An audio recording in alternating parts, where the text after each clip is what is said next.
Why, you want to fly instead of drive? I would take the warmth over the flying. I would take the warmth over the flying if it was flying to Detroit. I don't know why Detroit came to mind. Yeah. All right. So,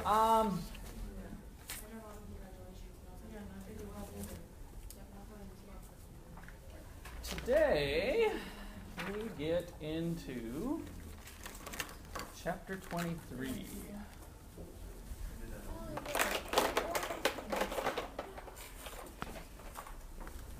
Which is our more traditional, why is this thing not working?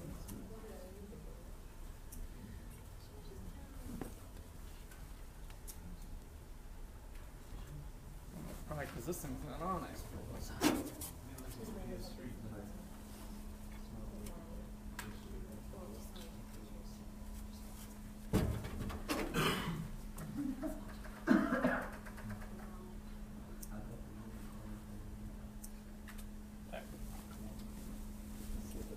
Okay.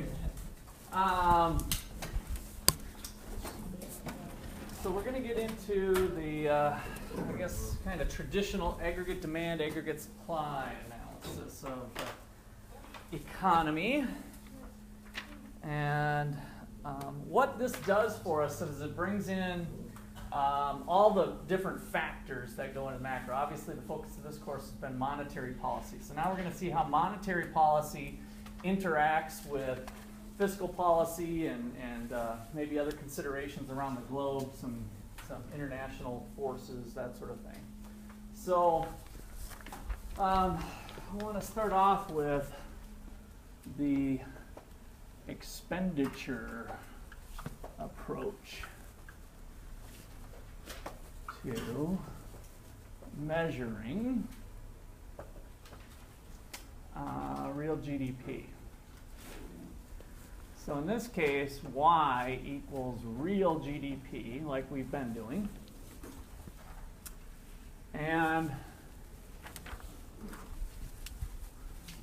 in the aggregate, we won't spend time going through this, but we've stated it, maybe did it before.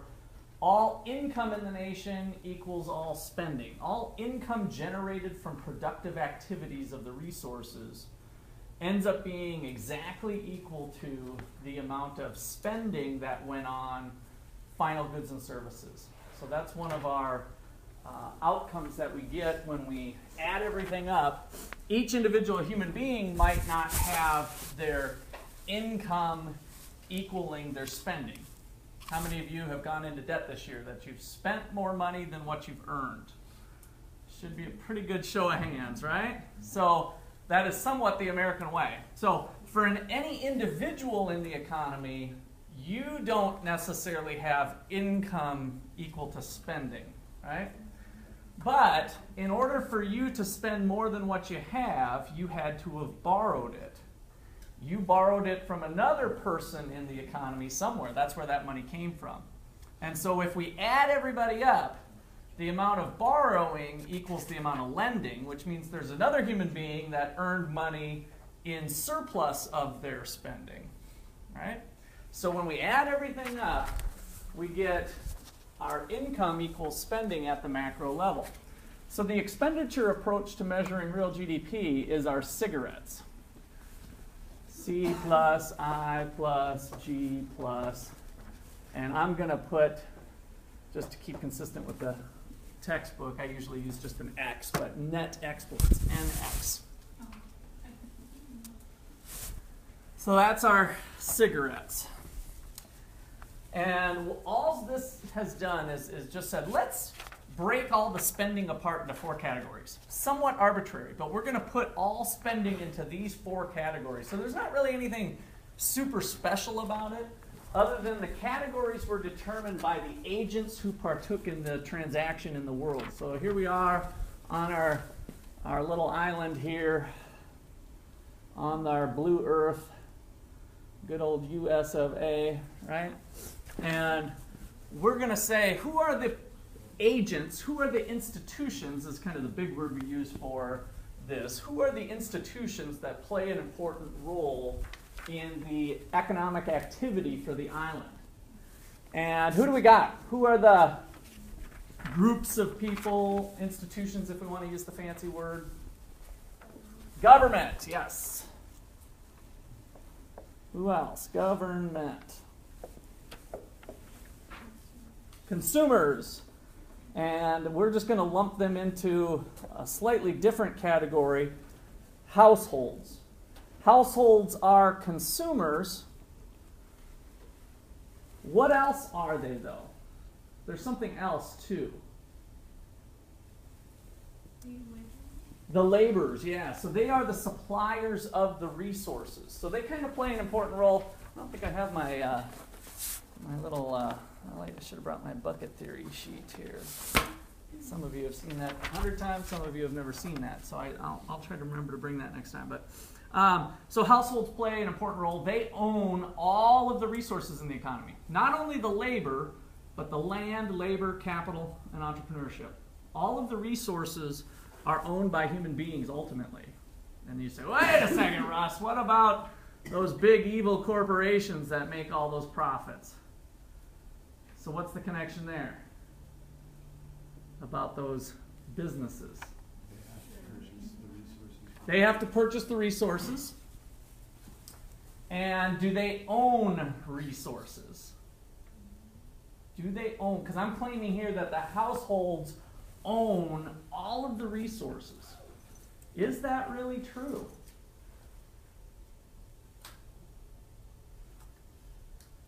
Do corporations own resources? They own their building, yeah, they own their building. They can't own labor, right? We kind of outlawed that a while back. But can they own land? Can they own natural resources for whatever their business is? Does the corporation really own it? Are they a legally recognized entity or being in the United States? Yes, they are. So my theory here seems to have a few holes in it. Corporations can own resources. I'm saying that households own all the resources. Rachel? Corporations are like a subgroup of households? Yes. So who owns the corporations? People, consumers, just people in general, right? So really so kind of by this transitivity argument, yes, corporations can own resources, but this isn't a living, breathing thing all on its own. It comes close, and sometimes people have the perception of this big beast that runs the universe, but it doesn't, because households own corporations, which then own resources. So kind of a transitivity argument.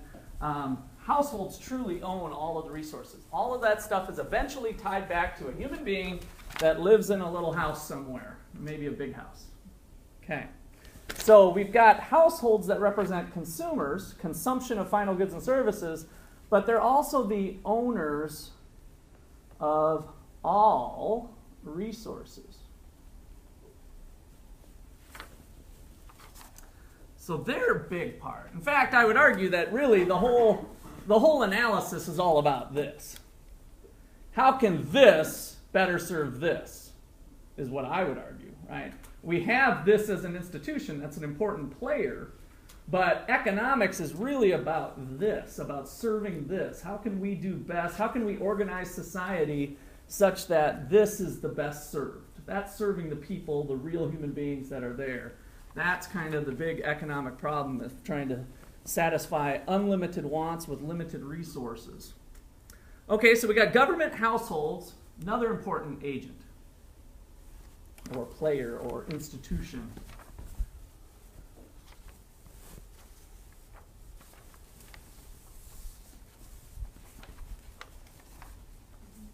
Businesses, good. So we kind of set it up here. The fact that these guys can organize themselves like this is a pretty important function. So we're not trying to overlook that. And so here we've got these businesses or firms.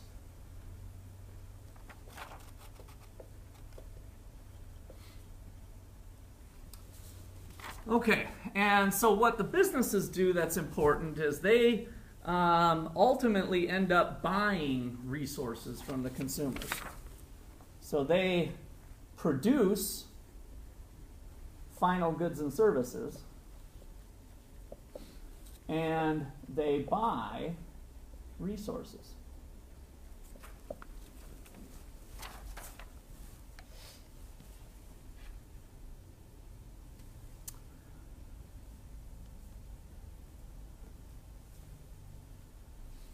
Okay, we could almost stop there because that pretty much covers the important players. But we're going to carve out another subset of this, and the reason I say it's kind of a special case, especially as we start to become more and more global, this line starts to blur, but we have foreigners, right? So we have the rest of the world, we have all these other countries, China over here, Europe over here, here's India, and we got Australia down here, whatever. So we got all these other foreigners. We tend to care about us domestically first and foremost, but ultimately we play a huge role in the global market. So here we have foreigners.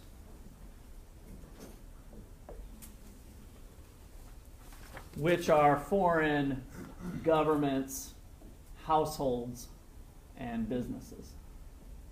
They have their own subset of all three of those.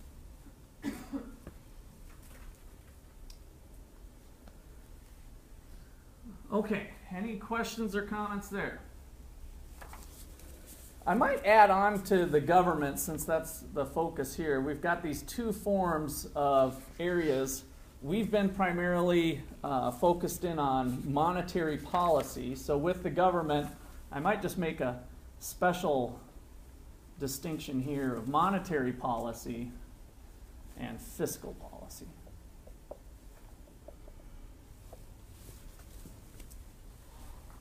Here's more in the United States anyway, Obama and Congress, and here's the Fed. We learned in other countries that all three might be together in Zimbabwe when their president decides to just run the printing press to make money. All right. Any last questions there or comments? All right, well now maybe we kind of start to make a little more sense of this equation, because that's exactly what we did with this equation, is we looked at some of the driving components of real GDP in the economy. Consumption ends up being about 70% of all output, all types of spending. Consumption spending ends up being about 70% in the United States.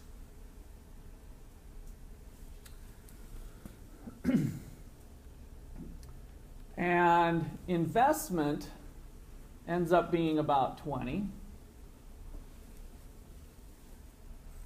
Government has an ever-increasing reach, probably 15 to 20%. Now you might see a little problem with my numbers as I'm adding up here, right? 70, 20. So we got 90, 105. Whoops. How can we have more than that? What's true about this little guy? It's negative. So that might be making up the difference here, -5. And I'm just rounding just to give a broad brush. I really didn't even look that closely at recent data, but this kind of has been holding. It goes up and down and varies over time. Like I said, G is probably even a little bit bigger than that now. But just so that you kind of start to see the importance of each one of these agents and players in the economy, that's what makes up all of the income or spending in the economy, since they're one and the same. Okay, so let's talk about consumption. So C is consumption expenditure. Consumption expenditure. And what I want to do next, and I think I'll just add it onto there, we're really going to change this into the demand curve. So let me back up slightly. we're ultimately going to be looking at a demand curve that looks like this. Downward sloping aggregate demand curve where we're measuring output. And then this book uses inflation up here, which is a little bit different than what we had in principles class. Does anybody remember what we had up here for principles class?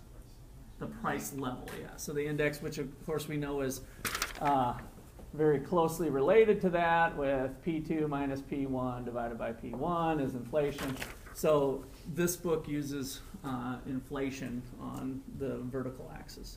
So we'll look at some of that, but ultimately we're deriving what we believe to be the important components of aggregate demand, which is a little different than this equation, but we can kind of borrow from this equation these same pieces to kind of help tell the story.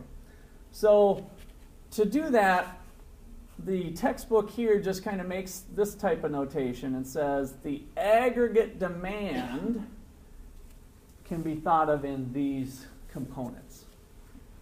Again, just breaking it out the same way we did for the expenditure approach. All right, so consumption expenditure is the total demand for consumer goods and services. All the stuff on the shelves at Walmart for the most part. All the beer and pizza and chicken wings. Orthodontic services even. All kinds of stuff. Large fraction. I brings in the businesses for the most part as the focus of investment. So investment is, this I category is planned. So here's kind of a new word, planned investment spending.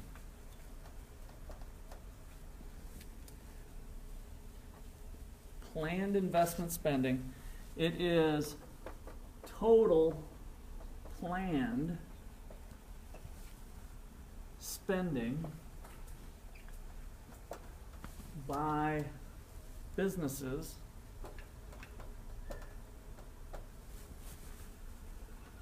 on new machines, factories, and other capital goods. Capital in the econ sense of physical things.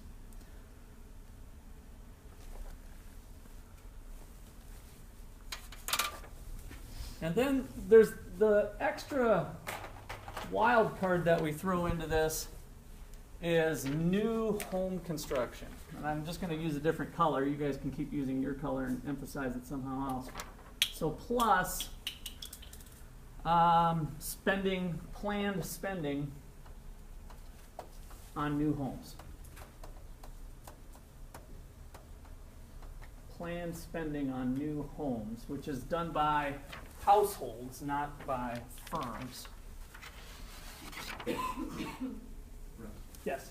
Question. So when we talk about capital expenditures, especially with corporations and so on and so forth,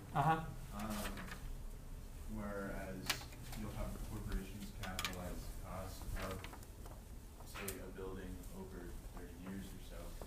Yeah. So are we talking about the total cost in that same year, or the 30 years worth of expensing on? It's the purchase of it, because what they're trying to track is if somebody bought a, why don't you explain what you mean by capitalize? So when you get, say, a $15 million building, Okay. and it doesn't show up as $15 million of an expense. Did you say 15 or 50? We'll do 15. 15. And it doesn't show up as an expense on your Right. income statement, but rather Which income statement? your, what do you mean? I guess in other words, why do we, I know where you're going with this, but what do you mean by capitalize? So it doesn't show up on this year's Yeah. statement, why? Because it goes on your balance sheet as Okay. based on that. So what expense shows up this year? Like the expenditure. I know we got some other accounting people in here, so just bear with us for a Yeah. second, because there's an important point coming out of this. Construction, that kind of thing. Okay, so what's the accounting convention that we do to capitalize this 15 million? Depreciation. So we say that this building's going to have, let's say, a 20-year life, and so we take 15 million divided by 20 years, and this year we have 750,000 or something is the expense that shows up on the income statement prepared for the IRS. Because part of the reason we have this done this way is for those reasons, right? If the company had cash in retained earnings to pay for the building in full, they're still going to do this. So this doesn't match the cash. Those of you guys, most of you have had the first level accounting, right? So this comes down to kind of cash versus non-cash, and a lot of that Mickey Mouse is done to satisfy IRS requirements of how we're going to treat income. And there's good reasons for it, but it gets very complicated as we build on for that. And so your main question is, what shows up here? Is it this or this? So we're doing cash basis. Yes, yeah. So we want to track the $15 million building. Those funds flowed to somebody who paid their workers, paid off the materials and all of that. So good question. Comments on that? And that's part of what the IRS has to do, not the IRS, the economists who put together national income accounts, they do pull data from tax returns. And so they have to pull that balance sheet item if they started to capitalize it. That's all kept track of how much of an asset was actually purchased at that time frame. Okay, anything else there? So investment, I guess the key thing to remember is investment is capturing mostly business purchases of capital, equipment and machines, stuff that helps make other stuff. And why is that important to have that separated from, let's say, consumption, or maybe the government or whatever? But let's kind of focus on C&I. Why is it important to make that distinction? What are some important principles to having the amount of money that was devoted towards factories, business machines, versus consumption goods? What do you think?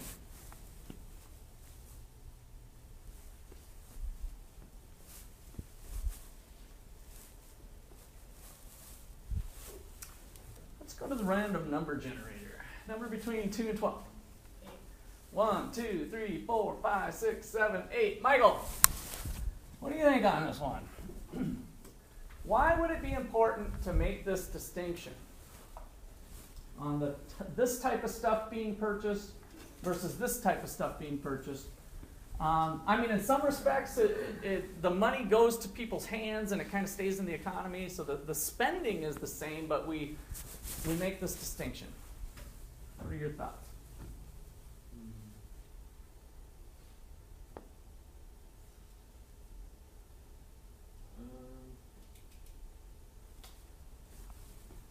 The stuff that's up here is stuff on the shelves at Walmart, for instance. So we got shampoo, beer, pizza, chicken wings. Why is that important to be distinguished from spending? They might have spent $100 million on a factory versus $100 million on Twinkies. Why is it important to make that distinction?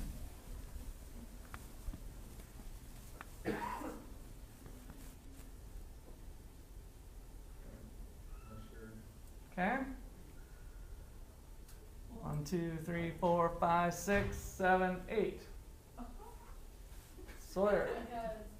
Because things purchased in I can go up in value versus where things purchased in C will go up. Does that make sense? Like when you sell them later. That's part of it. Yeah, that's an important. So let's ask that question here. Why distinguish spending between I and C? I probably could have said C and I, but the I came first. So in a sense, $100 million worth of Twinkies versus $100 million of a factory or something. And so Sawyer, you said it might go up in value. So potential appreciation in value over time for capital. Whereas the Twinkie, although the Twinkie might be a bad example of that, right? When Hostess was going to go under, all of a sudden Twinkies were selling for a couple $100 a box or something. But outside of that weird, strange example here, we've got potential for appreciation in value. Michael? This could be a far-off answer, and it makes sense to me, but the money you put into eventually ends up affecting consumers in the end. So, for example, you get a $100 million factory, and you have to have the people to put in the factory, therefore you pay the people, and what you pay them goes into consumption. Okay. What if, I mean, you're onto something, but just to play devil's advocate a little bit, what if the factory was built in 2014 but was empty, but all the $100 million for the factory was actually built in 2014? And your business sucks. Could be. Rachel? As a guess, I think the distinction might be that investment spending is a productive means, like factories and capital are used to make final goods and services, while consumption is final goods and services. Okay, good. And so, playing off both your answers, it's kind of a when question, right? So, when you invest in the factory instead of the Twinkies in a given year, when do we see more final goods and services? Colby gave the throw to the future time periods, right? So if this factory has a 20-year expected life or a 30-year expected life, we've made kind of an important distinction that now we've devoted money towards resources. We've grew the resource base, which in any given year may not actually make a difference that year. In other words, if this is 2014, the whole idea of money changing hands, this part of this factory goes into people's hands. They run to Walmart, buy toilet paper. The Twinkie manufacturer gets $100 million. They pay their employees, they run to Walmart and get toilet paper. It's like that doesn't make a difference maybe in 2014. But those Twinkies don't carry forward to 2015, 2016, 2017, whereas the factory has this persistence. And it may or may not go up in value. This is definitely a possibility as a good comment. But even if it doesn't go up in value, there's still productive value in it, even if the market value doesn't increase over time, even if it decreases. Like in the case of a computer or something, the market value of that computer is probably going to be going down over time. But that's okay. Another distinction related to the demand curve, Mm-hmm. the consumption expenditure kind of directs the planned investment spending, because if people are demanding more, then they're going to spend more based on where they need to. Okay, yeah, that's a good insight. So if I'm hearing you right, the things that we spend our money on kind of guide what these guys want to put their money into, or where we want to see growth in a given time frame, and that could be across time frames too. All right, yeah, I like that. Let's write that down too. Okay, so consumption signals to businesses where they should increase investment purchases. Good, I like that.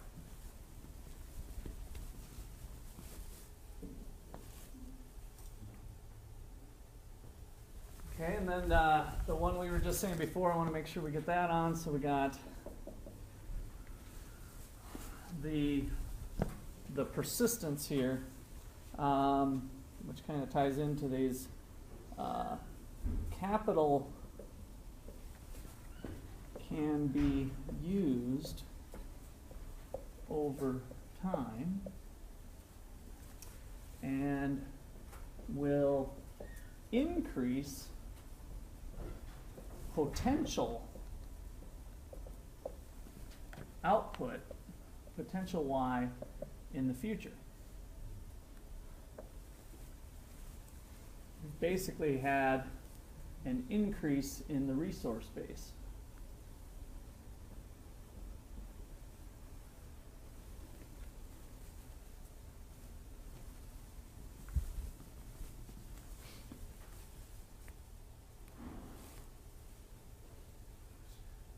Okay. Any other insights that you see on distinctions between the two?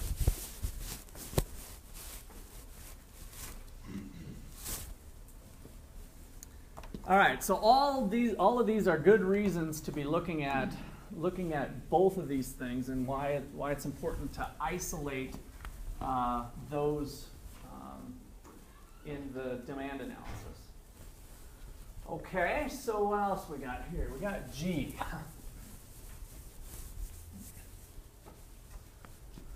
G is government purchases. Government purchases.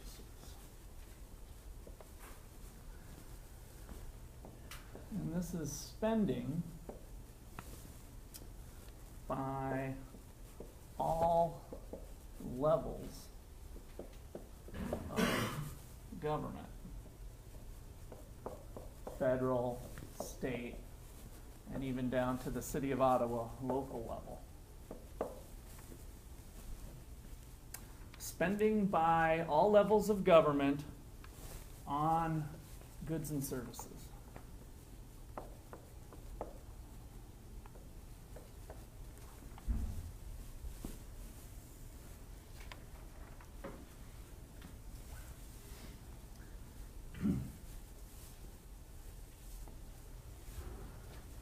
So let me pose a similar question. Why is G important to isolate? Well, that's a wide open one. I'd like to hear your thoughts. Why would it be important for us to isolate government? So we can kind of have the three different agents. You have households, and you can have your businesses, and government spending. So then you can kind of track what the government spending week. Okay, so I think I'm going to read a little bit into what you're saying, but whose money is the government spending? The consumers. Or, according to the agents, the households, right? The consumer, but really in general, the households. So it's well, and frankly, it's the businesses too. I guess we can throw in through taxes. So that's an important thing. They are spending other people's money. We should always be cautious when you're not spending your own money. There's always a little bit of scariness, I think, that should be normal when we allow others to spend our own money. Okay? What else? So let's play off of that a little bit further. Why is that important? Why is spending other people's money important? Let me hit the random number generator again here. So 1, 2, 3, 4, 5, 6, 7, 8. Reno, what do you got to add to this dialogue here? And you can go anywhere with it. You don't have to, whatever comes to mind. Maybe because people don't necessarily have complete control over where it goes. Okay. Who are the people you're talking about? Government's spending. Okay, so this separation of where the money goes on, kind of what is being spent on, right? So, are all human beings identical in their tastes and preferences? No. Okay. So, does putting it in one spot or the other cause potential conflict among the households of where that money should go? Sure, that's our political debates that we get into, right? So the benefits of the spending,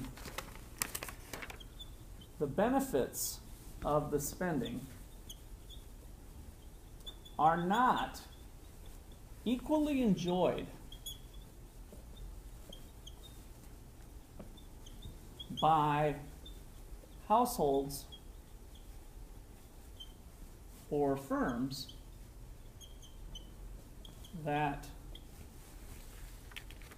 paid for them the same amount. I might even throw in.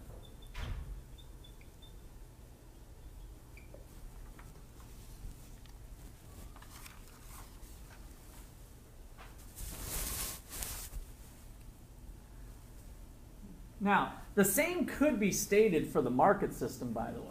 So that's the benefits of spending are not equally enjoyed by households or firms. In a free marketplace, the benefit that I get from this textbook is different than Rachel's benefit from this textbook. That's what the demand curve is, right? Rachel might have been willing to pay $170, and I was only willing to pay $40. Okay? Did you get that for $40? No, I didn't. I got it for free. That's this instructor benefit, yes, I get. So, what's different here? There is something fundamentally different here that doesn't happen in the market system. They happen anyway. You get a vote, so the how we go about it comes about through a vote, so that's different. What else? Rachel? I'm kind of thinking about like public goods that, or like national defense, things like that, that households, they wouldn't buy that for themselves, Mm-hmm. or they don't have the resources to buy it. Okay, so let me just kind of take what you said there and just run with it a little further. In the market system, what do we know about the benefit? In the free market, if you made a purchase, what do we know about the benefit that you got from that purchase as far as its size relative to what you paid? It equals, you have as much as the last one costs. Okay, so for you individually, you have exactly the amount you paid? Or what? Or more. Or more. So but you got at least as much as what you paid for it. Does that happen with this type of spending? Not necessarily. In fact, it might not at all in many cases. So yes, I received $5 worth of benefit for this government program that was put into place, but I paid $4,000 for it, and I got $50 worth of benefit. That doesn't happen in the free market system. So, and again, that's just something we have to grapple with. We need to have the government. We have public good problems and all of that. So I'm not trying to throw that out, but I'm trying to have you think critically about why it's important to isolate the spending that the government's doing. Because, frankly, $100 million, we could add that to the list here too. $100 million spent on weapons of mass destruction has the same effect in 2014, right? In terms of it went to the weapons manufacturer, they paid their employees, they went to Walmart and bought some toilet paper. So we get that same end result potentially on different types of spending, but they come about in different ways. And so the market kind of protects consumers from getting something that they didn't want because they just don't buy it. So we have that voluntary piece that's different with government spending, where they have to collect taxes in an involuntary fashion to pay for that stuff. And so we have all kinds of that potentially going on and conflicts. Again, other people might have got more than the benefit. That's possible too. Okay? Other comments or questions on that? Is this kind of also the dilemma of the park being made? I think that was in spatial, was it? And it didn't benefit everybody as much as they were paying, or as long as it benefited somebody. Right, the public aspect. So let me mention that a little bit, because really this book doesn't get into that, the public good part of it. So public goods had two aspects, non-something and non-something. Anybody remember what that little spur? Non-rival and non-excludable. So those were the characteristics of that particular good. Non-rival meant, yeah, so multiple people can enjoy it at the exact same time. So the weapons that we have in our arsenal are all being enjoyed by us simultaneously. And my enjoyment of those weapons is not taking away from Rachel's enjoyment of those weapons, right? That's different than private goods. So we have that going. The non-excludable part means that I can't exclude McCullough from not paying for those weapons. So I can't say, you can't have the enjoyment of the weapons being in our arsenal because you didn't pay. If one person's being protected, everybody's being protected. And so that's the excludability feature of that. So that plays into this as well. It's kind of a little bit of a separate issue, but it does play into how the benefits are enjoyed. Some of those benefits that are enjoyed are more private in nature, a private good really. The government provides it, but that doesn't make it a public good. It's really a private good that the government, through legislation and whatever, has chosen to provide to people. So that doesn't necessarily, in the economist's eyes, there's a distinction between public good and private good of the non-rival, non-excludability, the characteristics of it.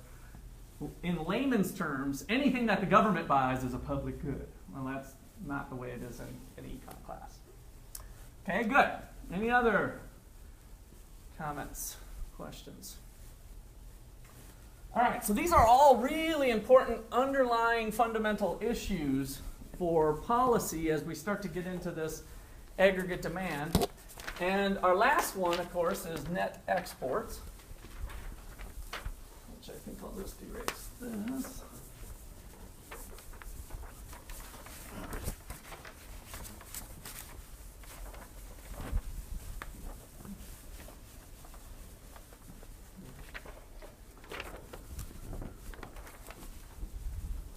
So NX equals net exports.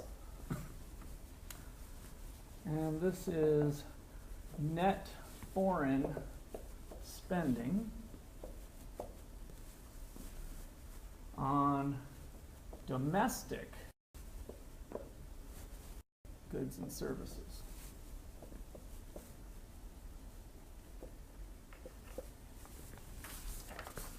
So how much did foreigners buy from us?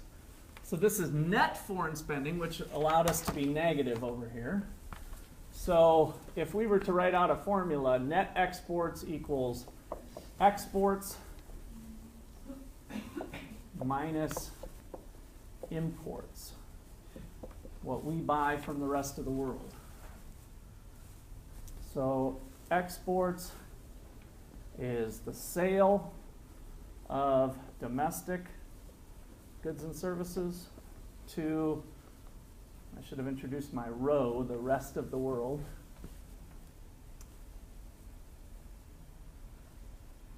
So row is the rest. I probably will use that notation again. The rest of the world is our country that I like to affectionately call row, and imports are purchases of foreign goods and services from the rest of the world.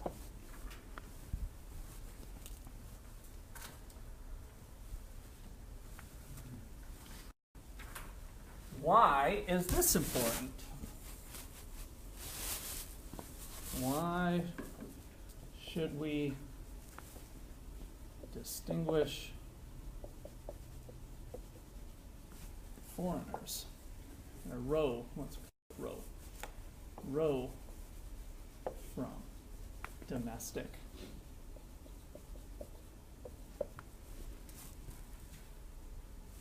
I don't want to assume that it looks obvious here, because if I sold, or rather if I Yeah. If I sold $100 million worth of stuff to China, why is that different than a domestic firm selling $100 million worth of Twinkies domestically to American Twinkie eaters?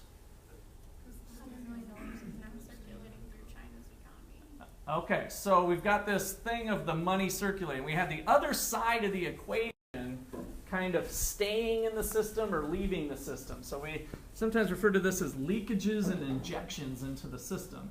So if we sell something to China, $100 million comes flowing into the United States, and we get to pay all of our employees from foreigners' income. So that leads to a nice little boost in our income on that side.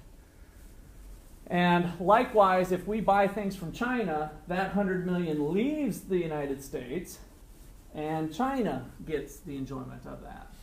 So and I don't want to stress that too much because it sounds like, well, it'd be better to have a positive trade balance, have this be a positive number. But there's some other things going on in the capital account, some other things that we won't get into in this class that we'd probably just prefer this to be somewhat balanced on average would be nice. But because if we have a deficit, we have to pay for our stuff. And we pay for it through foreign borrowing, which is very relevant to this chapter, where we invest in international bonds. So they buy our American bonds because we're essentially borrowing from the foreigners to pay for the stuff that we didn't fair trade with them, so to speak. We didn't sell them as much, so we effectively end up borrowing from them. All right, and we will talk more about that aspect of it. All right, let's call it a day there. We'll see you on Wednesday.